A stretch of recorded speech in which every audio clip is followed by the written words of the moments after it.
नमस्कार मित्रांनो, आज आपण तलाठी भरतीसाठी अतिसंभाव्य प्रश्न घेणार आहोत. हे सर्व प्रश्न पेपरला आलेले आहेत. ह्याच टाईपचे प्रश्न पेपरला येतील तलाठी भरतीसाठी. बघा प्रश्न क्रमांक 1 पहा. एका आयताकृती प्लॉटची लांबी ही रुंदीपेक्षा 60% जास्त आहे. जर त्या प्लॉटच्या लांबी आणि रुंदीतील फरक 48 मीटर असल्यास त्या आयताकृती प्लॉटचे क्षेत्रफळ किती असेल? अशा पद्धतीचा आपल्याला प्रश्न विचारलेला आहे. बघा कसा सोडवायचा. हा तलाठी भरतीसाठी आलेला प्रश्न होता. काय म्हणले, सगळे सुरुवातीला लांबी आणि रुंदीतील फरक, लांबी ही रुंदीपेक्षा किती टक्क्यांनी जास्त आहे? 60% जास्त. इथं लिहून घेऊत आपण.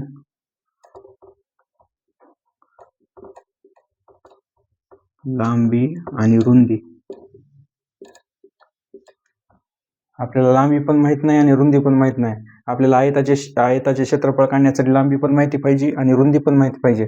कारण की आयताच्या क्षेत्रफळाचा फॉर्म्युला आहे लांबी गुणाकारामध्ये रुंदी. आपल्याला लांबी माहिती का? नाही. रुंदी पण माहित नाही. आपल्याला इथं सांगितलंय प्लॉटची लांबी ही रुंदीपेक्षा 60% जास्त आहे. जर रुंदी आपण 100 धरली, रुंदीपेक्षा लांबी किती टक्क्यांनी जास्त म्हणले? ती 60% जास्त. आता 60% जास्त कसे? 100वर 60 वाढवायचे म्हणजे 160. 160% झाली लांबी आणि रुंदी झाली 100. आता काय करायचं? ह्याचं गुणोत्तर काढून घ्यायचं. 160 वरचा 1 शून्य कट करायचा आणि 100 वरचा 1 शून्य कट करायचा. ही झाली 1610. आता ह्याला अजून आपल्याला 2 न भाग देता येईल. 2 न 16ला भाग दिला, 2 8 16 आणि 2 न 10ला भाग दिला, 2 पंचे 10. 8 आली लांबी आणि रुंदी आली 5, म्हणजे 8x लांबी आणि रुंदी आली 5x. आता पुन्हा काय म्हणले आपल्याला? लांबी आणि रुंदीतील फरक किती दिला त्यांना? 48 मीटर. ह्या दोघातला फरक घ्यायचा, 8x वजा 5x. ह्या दोघातला फरक किती दिला आपल्याला? 48. 8x मधून 5x गेले, खाली राहिले 3x. 3x बरोबर 48. x बरोबर 48 भागाकारामध्ये 3. 48ला 3 न भाग द्यायचा. 3 1 3. 4 मधून 3 गेले, खाली राहिली 1. 3 न 18ला भाग द्यायचा. 3 1 3. 3 2 7. 3 3 9. 3 4 12. 3 5 15. 3 सक 18. मग x ची किंमत किती आली? 16. x बरोबर 16. आता आपण लांबी पण काढू शकतो आणि रुंदी पण काढू शकतो. लांबीचं गुणोत्तर किती? 8x. इथं लिहू लांबी. लांबीचं गुणोत्तर किती दिलं त्यांना? 8x. x ची किंमत आता काढली आपण, किती आली? 16. 8 गुणाकारामध्ये 16. 16चा आणि 8चा गुणाकार करायचा. 16 1 16 सोडून 32, व 1 8 16 चौक 16 85, 16 सकी 96, 16 सती 12, 16 8 28, 128. 16 गुणाकारामध्ये 8 किती आलं? 128. म्हणजे लांबी किती आली? 128. आता रुंदी काढू. रुंदीचं गुणोत्तर किती? 5x.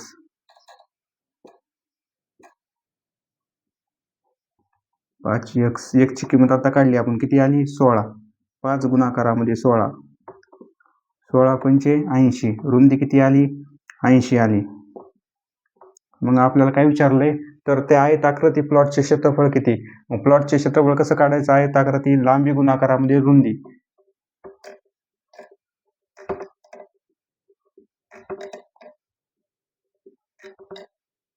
प्लॉटचे क्षेत्रफळ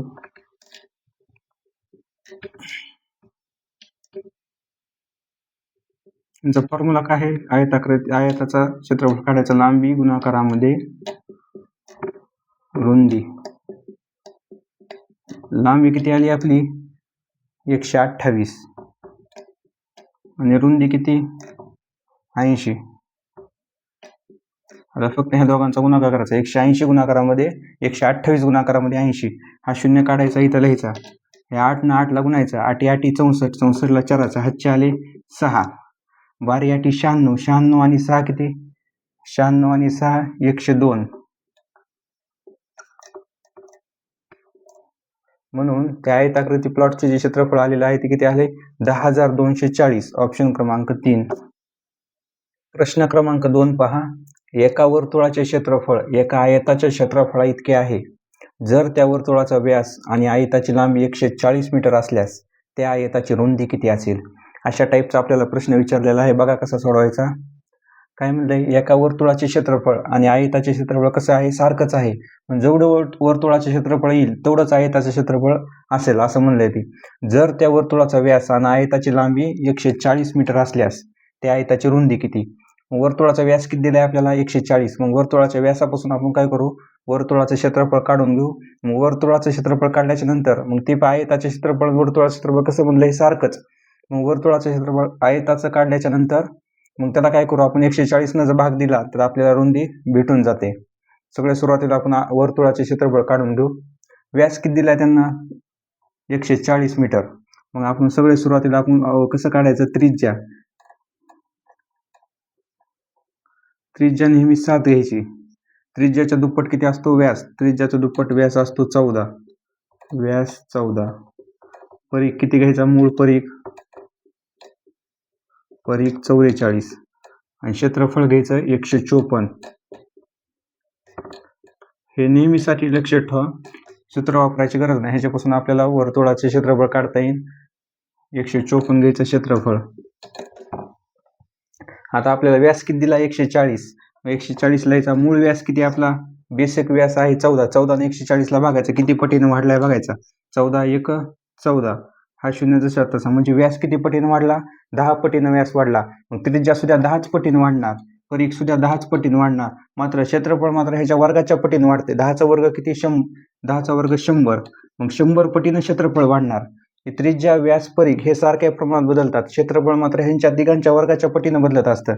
मग व्यास किती पटीने व्यास किती पटीने वाढलाय, 10 पटीनं.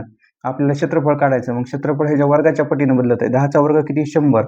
मग 154 गुणाकारामध्ये 100 जर केलं तर आपल्याला क्षेत्रफळ भेटून जातंय. मग वर्तुळाचे क्षेत्रफळ किती आलं 15400. मग वर्तुळाचं क्षेत्रफळ आणि आयताचे क्षेत्रफळ काय म्हणले आपल्याला सारखंच आहे. जेवढं वर्तुळाचं क्षेत्रफळ येईल तेवढंच आयताचं क्षेत्रफळ. मग आयताचं क्षेत्रफळ किती झालं 15400. मग आयताचं क्षेत्रफळ आपल्याला भेटलं. त्याच्यापासून आपण काय करू, रुंदी काढू. इथं लिहून घेऊ, आयताचे क्षेत्रफळ बरोबर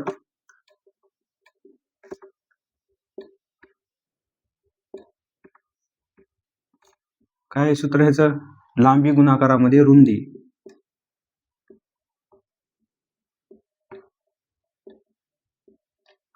आयताचे क्षेत्रफळ काढले आपण, किती झालंय 15400. इथं लिहून घ्यायचं 15400. आयताचे क्षेत्रफळ आलंय बरोबर. लांबी किती दिली त्यांना म्हणलंय व्यास आणि लांबी सारखीच आहे 140. लांबी गुणाकारामध्ये रुंदी. आता 140 तिकडे गुणाकारामध्ये, तिकडे आलं की भागाकारामध्ये जाणार. 15400 भागाकारामध्ये 140. आता 15400ला काय करायचं, 140 न भाग द्यायचा, आपल्याला रुंदी भेटून जाते. 140 वरचा एक शून्य कट करायचा, 15400 वरचा एक शून्य कट करायचा. आता 1540ला 14 न भाग द्यायचा. 14 1 14. 15 मधून 14 गेली, खाली राहिली 1, इथं झाली 14. 14 1 14. हा शून्य जसा तसा लिहून घ्यायचा. म्हणून 110 काय आली आपली रुंदी आली. त्यांना विचारलं होतं आपल्याला, तर त्या आयताची रुंदी किती असेल, तर 110 असेल आयताची रुंदी. ऑप्शन क्रमांक 2. प्रश्न 3 पहा. 20 वस्तूंचे सरासरी वजन 40 किलोग्राम आहे. पुन्हा तपासणी केल्यावर 2 वस्तूंचे वजन चुकीचे नोंदविले गेल्याचे आढळले. 42 किलोग्राम आणि 28 किलोग्राम ऐवजी अनुक्रमे 36 किलोग्राम आणि 24 किलोग्राम योग्य असे वजन होते. तर अचूक सरासरी वजन किती असेल. अशा टाईपचा अवघड लेवलचा आपल्याला प्रश्न विचारलेला आहे. बघा कसा सोडवायचा. सगळे सुरुवातीला ह्याचं बघ काय म्हणले प्रश्नामध्ये, 20 वस्तूंचे सरासरी वजन 40 किलोग्राम आहे म्हणले. पुन्हा सरासरी काय, 2 सरासरी वजन चुकीचे नोंदवले असं सांगितले आपल्याला. सुरुवातीला काय करू, 20 वस्तूंचे वजन काढून घेऊ आपण. 20 वस्तूंचे सरासरी म्हणले की गुणाकार करायचा. 20 वस्तूंचे सरासरी वजन किती 40. ह्या दोघांचा गुणाकार 4 2 8 म्हणजे 800 काय झाली, 800 झाली टोटल वजन. 20 वस्तूंचं टोटल वजन किती झालं 800 किलोग्राम. नंतर काय म्हणलंय, 2 वस्तूंचे वजन चुकीचे नोंदवले गेल्याचे आढळले. 42 किलोग्राम आणि 28 किलोग्राम ऐवजी अनुक्रमे 36 किलोग्राम आणि 24 किलोग्राम हे बरोबर वजन होते. कोणची 36 आणि 28 म्हणजे 36 आणि 24 हे वजन जे आहे ते बरोबर होते. मग त्यांना चुकीची काय म्हणजे जास्त नोंदवली गेली. 42 किलोग्राम आणि 28 किलोग्राम जास्त नोंदवली गेली. ह्या दोघातला फरक घ्यायचा, 42 आणि 36. ह्या दोघातला फरक किती येतो, 42 म्हणून 36 गेली, खाली राहिली 6 प्लस ह्या दोघातला फरक घ्यायचा, 28 म्हणून 24 गेली, खाली राहिली 4. आता काय करायचं, ह्या दोघांची बेरीज केली 10 म्हणजे जास्त नोंदवले गेलेत. म्हणजे 42 जास्त घेतले त्यांना, 42 आणि 28 म्हणजे कमी घ्यायला पाहिजे होते. 36 आणि म्हणजे 42च्या ऐवजी 36 घ्यायला पाहिजे होते आणि 28च्या ऐवजी 24 घ्यायला पाहिजे होते. हे सरासरी बरोबर आहेत, हे वजन योग्य आहे म्हणलंय ती. पण त्यांना काय केलं, जास्त घेतलं. 36च्या ऐवजी 42 घेतलं आणि ह्या 24च्या ऐवजी 28 घेतलं, म्हणजे जास्त घेतलं. जास्त घेतलं म्हणून काय करायचं, टोटल वजन किती आलंय आपलं 800. 800 मधून ही 10 वजा करायची, 790. त्यांना आपल्याला असा प्रश्न विचारलाय, तर अचूक सरासरी वजन किती? टोटल वस्तू किती होत्या 20. मग काय करायचं, 790 ला 20 न भाग द्यायचा, आपल्याला अचूक सरासरी निघते. आता 790 ला काय करायचं, 20 न भाग द्यायचा, 790 वरचा 1 शून्य कट करायचा, हा 1 शून्य कट करायचा. आता 7 ला आता 79 ला 2 न भाग द्यायचा, बे 1 बे, बे 3 6, 7 मधून 6 गेले, खाली राहिली 1, इथे झाली 19. आता 2 ने 19 ला भाग द्यायचा, 92 18, 19 मधून 18 गेले, खाली राहिले 1. आता 1 2 ने 1 ला भाग जातंय का नाही, मग इथं पॉईंट द्यायचा, इथे 1 शून्य वाढवायचा. आता 10 ला 2 न भाग जातंय, बे 5 10. म्हणून अचूक जी सरासरी आलेली आहे ती किती आलेली आहे, 39.5. ऑप्शन क्रमांक 3. प्रश्न क्रमांक 4 पहा. 4 वर्षाच्या अंतराने जन्मलेल्या 5 मुलांच्या वयांची बेरीज 80 वर्ष आहे, तर सर्वात लहान मुलाचे वय किती? हा प्रश्न बघा सोप्या पद्धतीने कसा सोडवायचा. 5 मुलांच्या वयांची बेरीज किती दिली त्यांना, 80 वर्ष. तर सर्वात लहान मुलाचे वय किती, असा प्रश्न आपल्याला विचारलेला आहे. असा प्रश्न आल्यावर काय करायचं, वयांची बेरीज किती दिली, 80 वर्ष. सोपी टेक्निक आहे ह्याला. 80 न काय करायचं, टोटल मुले किती, 5. 5 न काय करायचं, 80 ला भाग द्यायचा, 5 1 5, 5 1 5, 8 मधून 5 गेले, खाली राहिले 3, 5 1 3, 5 1 30, 16 आली मधली संख्या, 16 काय आली, मधली संख्या. सरासरी आली 16. मुलं किती, टोटल 5 मुलं. मग पलीकडे 2 मुलं, इकडे पलीकडे 2 मुलं आणि अलीकडे 2 मुलं, टोटल 5 मुलं आहेत ना. मधली संख्या आली 16. 16तून आता काय म्हणले, 4 वर्षाच्या अंतराने, त्यांच्यात अंतर किती आहे, 4 वर्षाचं. 16तून 4 गेले, खाली किती राहिले, 12. 12तून 4 गेले, खाली राहिले 8. नंतर पुन्हा मोठा 16तून 16 प्लस 4 किती, 20. 20 प्लस 4 किती, 24. मग आपल्याला काय विचारलंय, सगळ्यात लहान मुलाचं वय किती आलंय, सर्वात लहान मुलाचं वय आलं 8. आणि सर्वात मोठ्याचं विचारलं असतं आपल्याला, तर सर्वात मोठ्या मुलाचं वय आलं असतं 24 वर्ष. आपल्याला विचारलं होतं तर सर्वात लहान मुलाचे वय किती, तर सर्वात लहान मुलाचे वय 8 वर्ष. ऑप्शन क्रमांक 1. प्रश्न क्रमांक 5 पहा. एका त्रिकोणाच्या 3 बाजूंची मापे अनुक्रमे 8 सेंटीमीटर, 15 सेंटीमीटर आणि 17 सेंटीमीटर आहेत, तर त्या त्रिकोणाचे क्षेत्रफळ किती, चौरस सेंटीमीटर असेल, असा प्रश्न आपल्याला विचारलेला आहे. बघा कसा सोडवायचा. हा काटकोन त्रिकोण आहे, बघा मापे कशी लिहायची, 8 सेंटीमीटर, ही ह्याला म्हणतात पाया, ही झाली उंची, इथं लिहायचा पाया 15 सेंटीमीटर, उंची किती, 8 सेंटीमीटर. आणि हा जो मोठा जे आहे ह्याला कर्ण म्हणतात. कर्ण किती दिलाय, तिन्ही बाजूपेक्षा कर्ण मोठा असतो, कर्ण दिलाय आपल्याला 17 सेंटीमीटर. आपल्याला काय विचारलंय, तर त्या त्रिकोणाचे क्षेत्रफळ किती, चौरस सेंटीमीटर असेल. आता त्रिकोणाच्या क्षेत्रफळाचा फॉर्म्युला काय आहे, त्रिकोणाचे क्षेत्रफळ बरोबर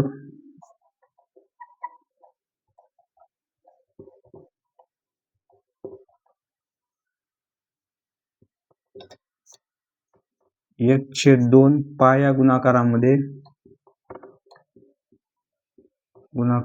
उंची,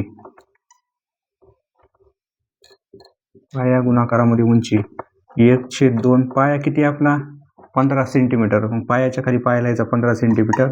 उंची किती दिली, 8 सेंटीमीटर. इथं लिहायची उंची. आता काय करायचं, 1/2 गुणाकारामध्ये 15 गुणाकारामध्ये 8. आता 2 न 15ला भाग जातंय का नाही, पॉईंटमध्ये भाग द्यायचा नाही. ह्या 2 न 8ला भाग जातंय, मग भाग द्यायचा, बेग बे, बेचोक 8. आता उरलं काय, 15 गुणाकारामध्ये 4. ह्या दोघांचा जर आपण गुणाकार केला तर आपल्याला त्रिकोणाचे क्षेत्रफळ भेटते, 15 चोक 60. म्हणून त्रिकोणाचे क्षेत्रफळ किती आलं, 60 चौरस सेंटीमीटर. त्रिकोणाचे क्षेत्रफळ किती आलं, 60 चौरस सेंटीमीटर. ऑप्शन क्रमांक 1. प्रश्न क्रमांक 6 पहा. एका फलंदाजाने 6 चौकार व 5 षटकारांच्या मदतीने 120 धावा केल्या, तर पळून काढलेल्या धावांची टक्केवारी किती, अशा टाईपचा आपल्याला प्रश्न विचारलेला आहे. बघा कसा सोडवायचा. टोटल धावा किती केल्या त्यांना, 120. ह्या धावामध्ये पळून काढलेल्या पण धावा आहेत आणि चौकार मांडलेल्या आणि षटकार मांडलेल्या सुद्धा धावा आहेत. किती टोटल धावा किती, 120.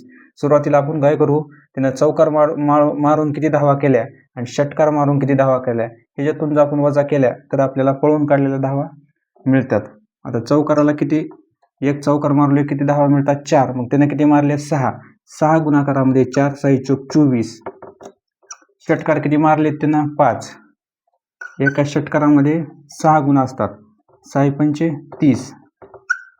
षटकाराच्या धावा किती झाल्या 30. चौकाराच्या धावा किती झाल्या 24. ह्या दोघांची बेरीज करायची. ह्या दोघांची बेरीज 3 आणि 2 5. ह्या दोघांची बेरीज किती आली 54. मग टोटल धावा किती काढल्या त्यांना 120. 120 मधून जर आपण 54 वजा केले तर पळून काढलेल्या धावा आपल्याला मिळतील. 120 वजा 54. 0 4 जाते का नाही. मग इथला एक इथं घेतला. 10 4 गेली खाली राहिले 6. इथं एक इथला एक इथं दिला. इथं झाले 6. 12 6 गेली खाली राहिले 6. म्हणून त्या व्यक्तीनं 66 धावा पळून काढल्यात. आपल्याला विचारले पळून काढलेल्या धावांची टक्केवारी किती. मग 66 वरी लिहायचे. टोटल धावा किती काढल्यात त्यांना 120 आणि ह्यांच्या गुणाकारामध्ये 100 करायचं. गुणाकारामध्ये 100 का करायचं कारण की आपल्याला टक्केवारीमध्ये विचारले म्हणून. आता 120 वरचा 1 शून्य कट करायचा. ह्या 100 वरचा 1 शून्य कट करायचा. आता ह्या 12ला आणि 66ला 6 भाग द्यायचा. 6 दोन्ही 12. 6 1 6. 6 1 6. आता उरलं काय 11 गुणाकारामध्ये 10. छेदामध्ये किती 2. आता 2 न 10ला भाग जातो. भाग देऊ. बे पंचे 10. आता उरलं काय 11 गुणाकारामध्ये 5. ह्या दोघांचा गुणाकार करायचा. 11 5 55. 55% आली. नंतर पळून काढलेल्या धावांची टक्केवारी किती आली 55%. ऑप्शन क्रमांक 1. प्रश्न क्रमांक 7 पहा. अमोल हा राजेशचा मुलगा आहे व महेशचा भाऊ आहे. सुमन ही महेशची आई आहे व नेहा ही सुमनची मुलगी आहे.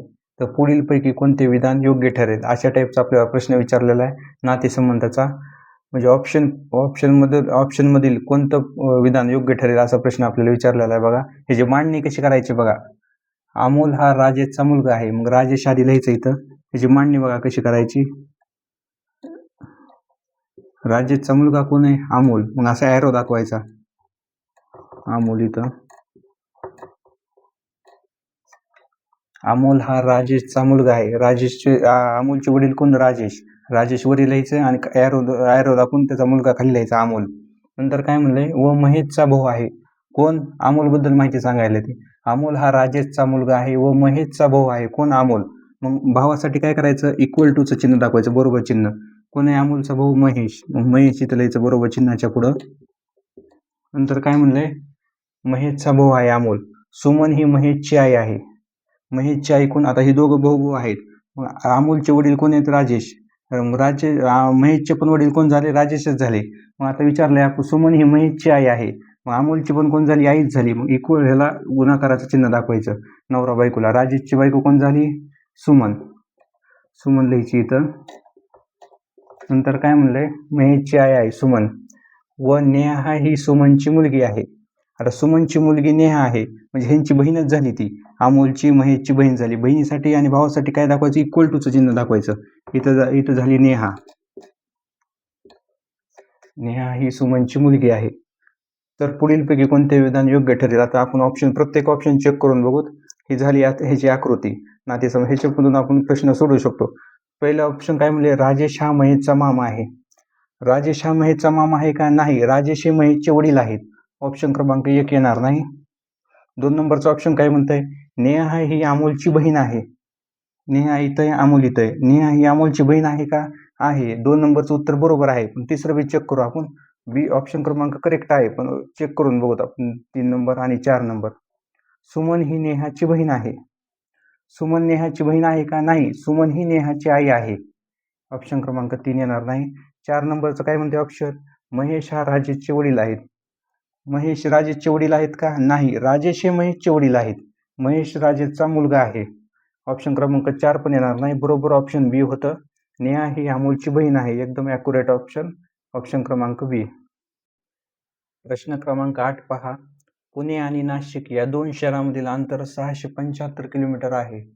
सकाळी 8:15 वाजता 2 रेल्वे गाड्या एकमेकींच्या विरुद्ध दिशेने निघतात. त्यांचा वेग अनुक्रमे 65 किलोमीटर प्रति तास आणि 70 किलोमीटर प्रति तास आहे. तर त्या दोन्ही रेल्वे गाड्या किती वाजता एकमेकींना भेटतील असा प्रश्न आपल्याला विचारलेला आहे. बघा कसा सोडवायचा. ही मोठा प्रश्न दिसतो पण हे एकदम शॉर्टकट पद्धतीने उत्तर आपल्याला काढता येते. त्यांना डायरेक्ट आपल्याला काय म्हणलं पुणे आणि नाशिक या 2 शहरांमधील अंतर दिले त्यांना 675. असं 2 शहरांमधील अंतर दिलं 600 म्हणजे किती पिन. सुरुवातीला ते अंतर लिहून घ्यायचं 2 शहरांमधलं. आपल्याला किती दिले 675. मग 675 इथं अंतर लिहून घ्यायचं आणि ह्यांच्या छेदामध्ये काय करायचं. आता ताशी वेग किती, तर आपल्याकडे 2 ताशी वेग आहेत. रेल्वे गाड्या कशा निघाल्यात एकमेकींच्या विरुद्ध दिशेने. एक रेल्वे गाडी इकडून निघाली, दुसरी रेल्वे गाडी पलीकडून निघाली, एकमेकींच्या विरुद्ध दिशेने यायल्यात. ज्यावेळेस रेल्वे गाड्या एकमेकींच्या विरुद्ध दिशेने येतील त्यावेळेस ताशी वेगांची काय करायची, बेरीज करायची.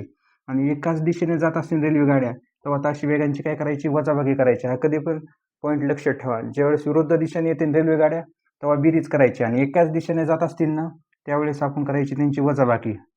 आता रेल्वे गाड्या कशा जातात, एकमेकांच्या विरुद्ध दिशेने येतात म्हणजे अशा यायल्यात, त्यावेळेस काय करायची, ताशी वेगांची बेरीज करायची. पहिला ताशी वेग किती आपला 65 आणि ह्याची बेरीज करायची दुसऱ्या ताशी वेगासोबत. दुसरा ताशी वेग किती, 70 किलोमीटर.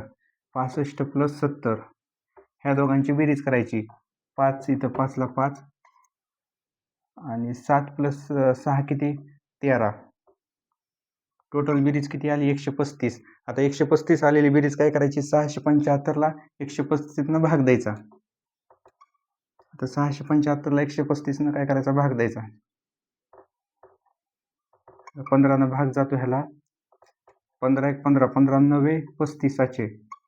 15 चोक 60. 67 मधून 60 गेले, खाली राहिले 7. इथे झाली 75. 15 × 75ला भाग द्यायचा. 15 × 5 = 75. उरलं काय, 45 भागाकारामध्ये 9. 9 न 45ला भाग द्यायचा. 9 × 1 = 9, 9 × 2 = 18, 9 × 3 = 27, 9 × 4 = 36, 9 × 5 = 45. 5 आलं उत्तर. 5 तास टोटल त्यांना किती तास लागले, 5 तास. 5 तास टोटल लागले. आपल्याला प्रश्न काय विचारलाय, तर त्या दोन्ही रेल्वे गाड्या किती वाजता भेटतील, त्या दोन्ही रेल्वे गाड्या एकमेकींना किती वाजता भेटतील असा प्रश्न आपल्याला विचारलाय. टोटल तास किती लागलेत, 5 तास. सकाळी किती वाजता निघलेत रेल्वे गाड्या, 8:15 निघल्यात. मग इथं लिहून घ्यायचं 8:15 आणि त्यांना लागले तास 5 तास लागल्यात त्यांना दोघीला. ह्या दोघांची बेरीज करायची. 8 आणि 5 किती, 13. 13:15. 13:15 म्हणजे कसे, 13ला काय म्हणतात आपण, 1. म्हणजे म्हणूनच 1:15. त्या रेल्वे गाड्या किती वाजता एकमेकींना भेटतील, 1:15. ऑप्शन क्रमांक 2. प्रश्न क्रमांक 9 पहा. एका विद्यार्थ्यास मराठी, विज्ञान व गणित या 3 विषयात अनुक्रमे 7 जसे 5 जसे 8 या प्रमाणात गुण मिळाले. जर त्या विद्यार्थ्यास एकूण 400 गुण मिळाले तर त्याला गणित विषयात किती गुण मिळाले. अशा टाईपचा आपल्याला प्रश्न विचारलेला आहे. बघा कसा सोडवायचा. सगळे सुरुवातीला नाव लिहून घेतो आपण अगदी बेसिक पद्धतीने. मराठी विषय किती आहेत, 3 विषय. मराठी, विज्ञान आणि गणित.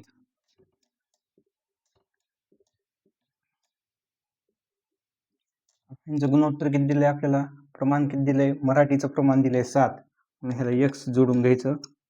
विज्ञानचं प्रमाण किती दिलंय 5x आणि गणिताचं प्रमाण किती दिलंय आपल्याला 8x. टोटल गुण त्याला किती भेटले, 400 गुण. टोटल गुण 400 भेटलेत ना, मग ह्या तिघाची बी काय करायची, बेरीज करायची. 7x ची बेरीज करायची, 5x ची आणि 8x ची. 7x + 5x + 8x. टोटल गुण किती, 400. म्हणून बरोबर चिन्हाच्या पुढे टोटल गुण द्यायचे 400. आता ह्या तिघांची बेरीज करायची. 7x + 5x + 8x ची. 7 आणि 5 किती, 10, 11, 12. 12 आणि 8 किती, 20. 20x. 20x बरोबर 400. आता x ची किंमत काढून घ्यायची. x बरोबर अलीकडले 20 गुणाकारामध्ये, पलीकडे गेले की भागाकारामध्ये जाणार. 400 भागाकारामध्ये 20.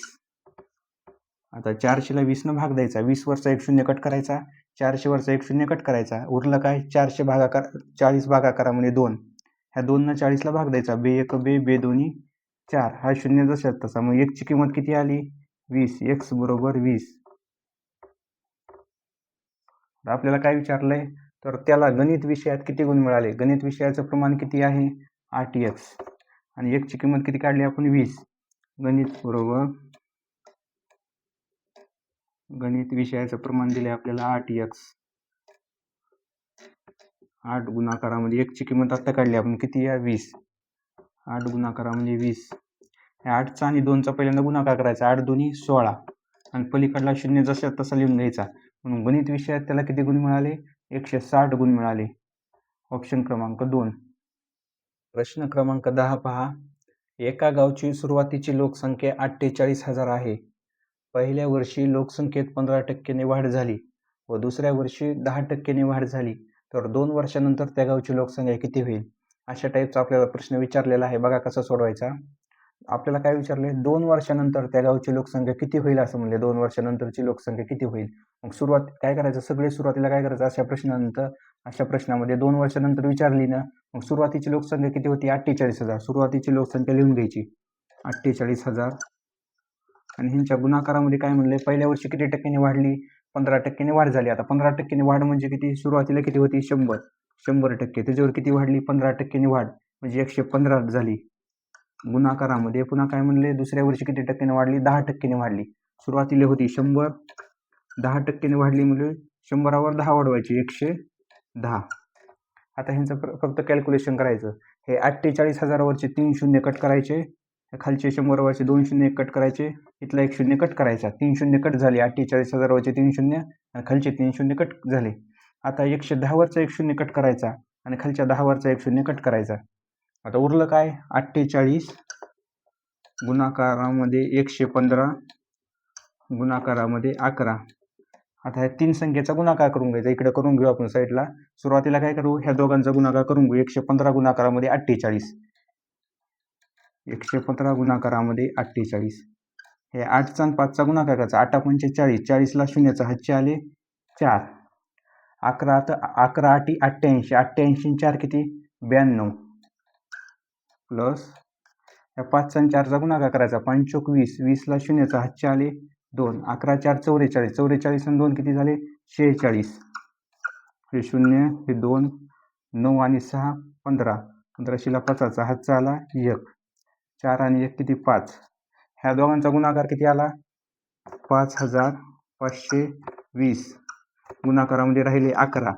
आता 5520 वरचा शून्य कट करायचा, इथं लिहून घ्यायचा. आता 11 काय करायचं? इथला शून्य कट करायचा, इथं लिहायचा. आता उरलं किती? 552 गुणाकारामध्ये 11. 11चा आणि 552चा गुणाकार करायचा. सुरुवातीला 11 ह्या 2ला गुणायचं. 11 दोन्ही 22. 22ला 2चा हातचे आले 2. 11 5 55. 55 2 किती? 57. 57ला 7चा हातचे आले 5. 11 5 55. 55 5 किती? 60.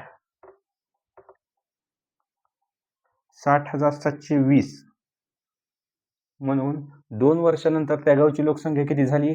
60,720 झाली. ऑप्शन क्रमांक 2 मध्ये.